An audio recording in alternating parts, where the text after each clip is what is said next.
নমস্কার বন্ধুরা, রাখি শর্টস ভিডিওতে তোমাদের সবাইকে স্বাগত। আশা করছি তোমরা সবাই খুব ভালো আছো আর আমিও ভালো আছি, আমার গোপু সোনাও ভালো আছে। তারপরে দেখো আজকে চলে এসেছি আমি গোপু সোনাকে দুপুরবেলায় কীভাবে সেবা দিই সেই একটা ছোট্ট ভিডিও নিয়ে। তো আমি তো সকালবেলায় গোপু সোনাকে তুলে ওকে কিছু ভোগ দিয়ে গেছিলাম, তারপরে চলে এসেছি এখন দুপুরবেলা বলতে এখন 12টা বাজে। আমি সবসময় চেষ্টা করি গোপু সোনাকে দুপুর 12টার মধ্যে সেবা দেওয়ার।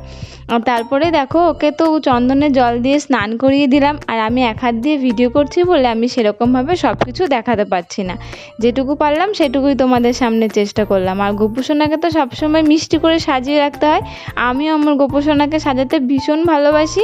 তারপর দেখো গোপু সোনাকে সাজিয়ে ওর আসনে বসিয়ে ওকে একটা ছোট্ট চন্দনের টিপ পরিয়ে দিলাম, আর তারপরে ওকে একটু জল মিষ্টি দিয়ে দিলাম। দুপুরবেলায় সবসময় একটু ফল মিষ্টি দেওয়ার চেষ্টা করি।